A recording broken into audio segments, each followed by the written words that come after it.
She thought it was just a fender bender until the man behind her smiled, hit the gas, and ran her down. What happened on the side of that Florida highway left witnesses frozen, children screaming, and one young woman fighting for her life. Welcome, lambs. Welcome to Love and Murder, Heartbreak to Homicide, your Florida Man Friday edition. Hi, my name is Kai, and I invite you to take a seat, take a listen all the way to the end, and if you like it, don't forget to subscribe. And when you subscribe, don't forget to leave me a 5-star review on whatever platform you're on, if you're on a platform that can leave a review. You can also subscribe on the Patreon, patreon.com/Love and Murder. You can subscribe for free, and you do get some benefits for being a free subscriber. Want even deeper dives and exclusive content? Step into the Club Lamb by subscribing to any one of our tiers in our Patreon for bonus episodes, case files, ad-free content, and behind-the-scene extras. Patreon.com/Love and Murder. And now let's get into your Florida Man Friday. At around 3 p.m. on August 10th, 2024, a 911 call came in from U.S. Route 19, East Bay Drive in Largo, Florida. A woman had been run over and dragged down the road by a Jeep Wrangler. The caller said that the man who hit her laughed before driving off. Witnesses reported children screaming at the site. 24-year-old Jermeria Holycross was driving her black Volkswagen Jetta that afternoon. Her teenage brothers were in the car, along with her boyfriend's 2 toddlers.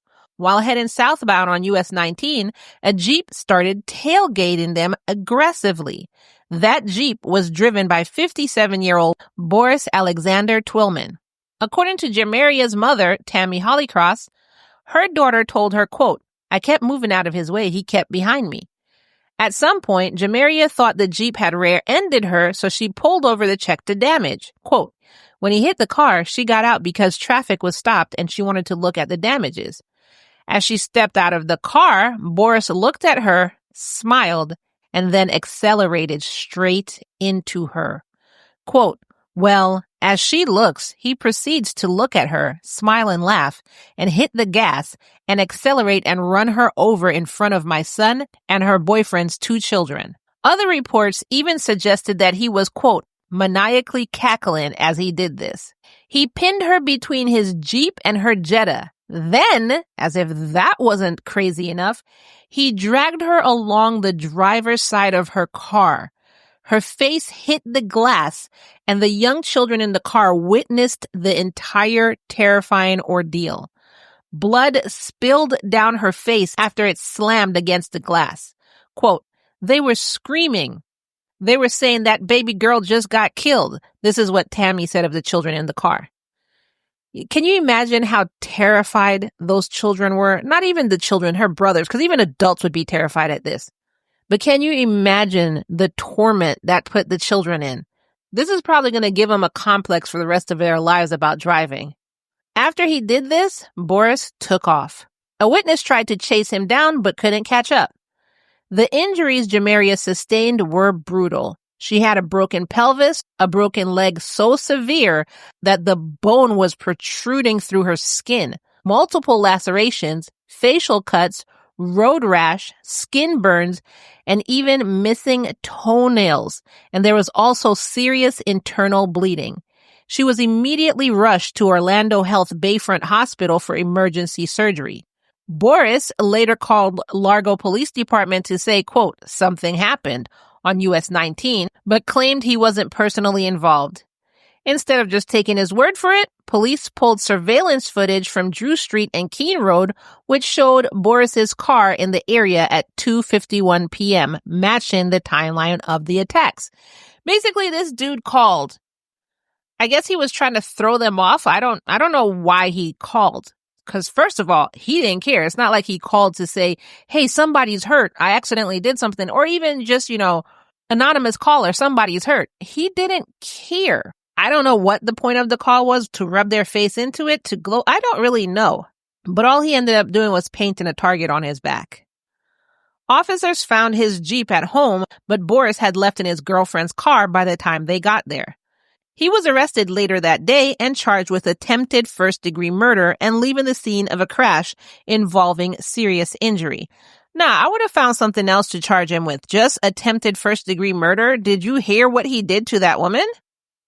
His bond was set at $850,000 for the attempted murder charge and $125,000 for the hit-and-run charge, totaling nearly $1 million. Jameria survived, but just barely. Her aunt, Misty Moore, said she would need to relearn how to walk. Tammy said her daughter kept replaying the same image. Quote, she says, "Mom, all I keep playing in my head is him looking at me laughing and still running me over." Misty described it as, quote, an outright slaughter of a human being on the side of the road. At the time of the attack, Boris was out on bail for previous felony charges. Was he trying to go back to jail? You know, you hear of some people who come out of jail and it's just too many changes on the outside, so they really try to go back in. I wonder if this is what was going on. Like, what the hell? In April, he had allegedly pistol whipped his own son, with a Glock, breaking the boy's nose and orbital bone. Okay, this guy's a freaking maniac. He also shoved his elderly mother against a wall during a March 19th argument. He was facing charges for aggravated battery of a person 69 or older, aggravated assault, possession of a firearm during a felony, and domestic battery by strangulation. Son of a... Despite all of this, oh my God. So the episode that I did on Wednesday, you put this guy in jail. He wasn't out on bond. You put him in jail, even though he was just completely out of his mind. Like, if you haven't listened to Wednesday's episode, I'll have the link in the show notes below so you can easily go back to it. But you need to listen to that episode. So they didn't have this guy who was clearly he didn't know what was going on. He didn't know reality from fiction. They didn't have him out on bond. But this dude pistol whipped his son with a gun, broke his orbital bone, shoved his mother. He had all these freaking felony charges against him, and he was out on bail to go ahead and do this to this woman. Wow. I don't understand the system sometimes. I don't get it. Jermeria is back home recovering, but she still has a long way to go. Doctors don't yet know if her pelvis will heal enough for her to have children. All because y'all put this piece of shit back on the road on bail. Wow. Sue the entire city. Frick that. Wow. Quote, "I just care that she's here. If the recovery takes 3 years, 5 years, I'm still here for her," her mother said. Which, I mean, yes, that's a really good mother. You're with her for as long as it takes. Tammy described her daughter as, quote, "a loving jokester who always looks on the bright side. That's why I think it bothered us so much, is because she's too sweet. She's humble." This is a quote from her mother. Even through the trauma, Tammy said she's already forgiven the man who nearly killed her daughter, but that doesn't mean she wants him to walk free. She's better than me. Quote, "My main concern is that I'm not burying her, but I feel like justice needs to be served. The Largo police, literally after all of that, even though they gave him an astounding bond amount, it's like they still gave him bond. He's not in jail with no bond. They still gave him something. Like, what does he have to do? You know what I'm saying? It's just like this bonus episode I did not too long ago, where this guy ended up turning into a serial killer because he saw his father doing, oh my God, horrendous stuff. And they kept letting him out of jail.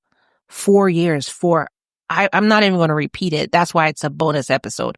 4 years for this horrendous thing. He got out of jail, did the same thing, and his son kept witnessing this happen.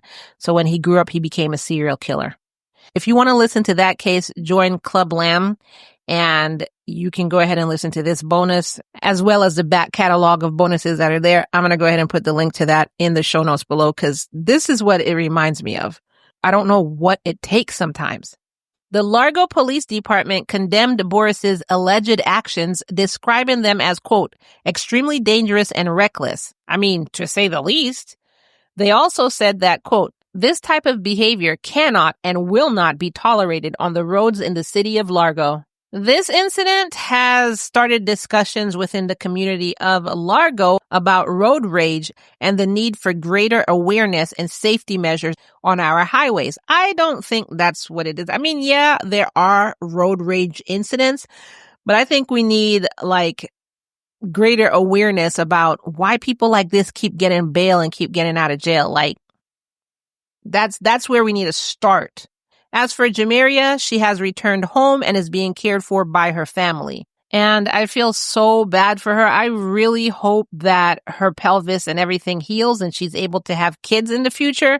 That would be really, really devastated that this dude basically, just because I don't know what he was doing, so you can go back in prison and say you did some crap like this?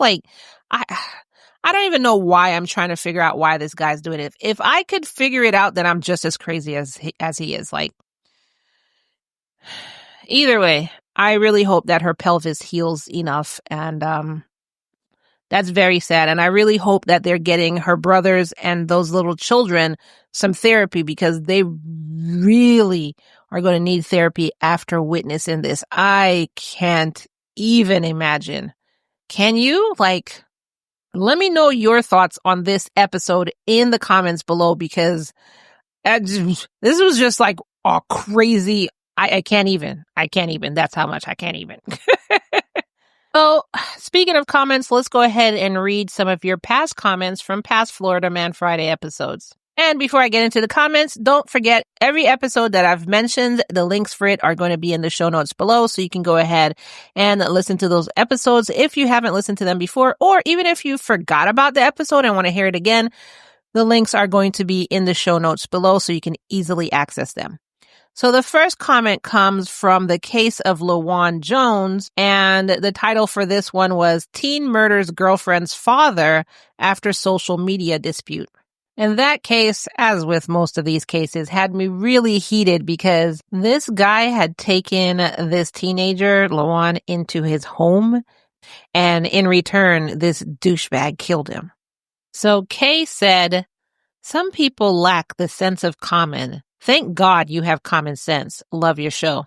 Thank you so much for listening, Kay, and thank you so much for seeing that I have common sense. Butcher Pete said, "Disgusting.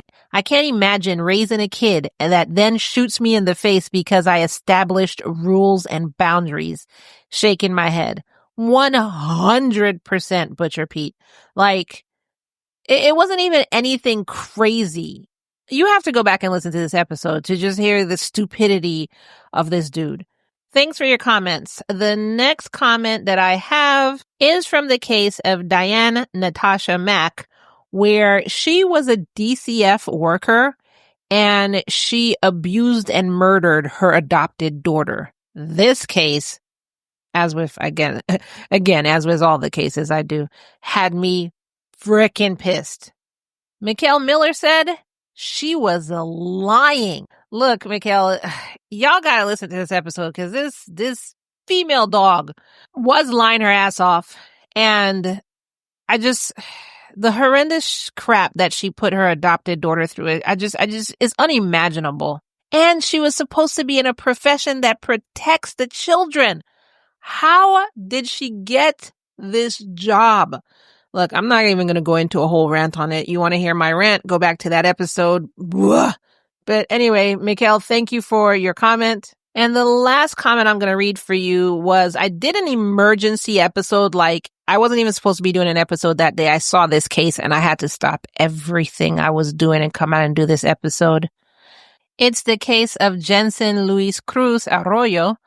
And in this episode, this father was charged with sexual offense after giving his 5-year-old daughter an STI. Now, let me tell you, honestly, when I saw this case, I thought it was AI generated. I thought it was fake because I couldn't wrap my freaking head around this.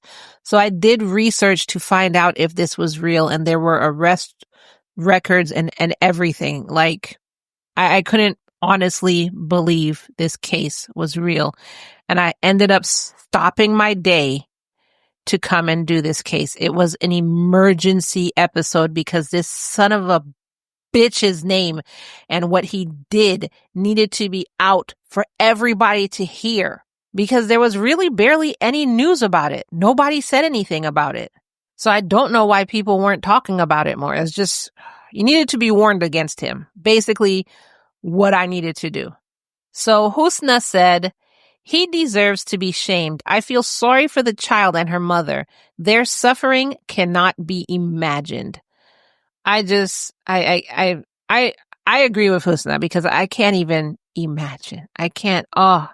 My whole heart. I can't even imagine.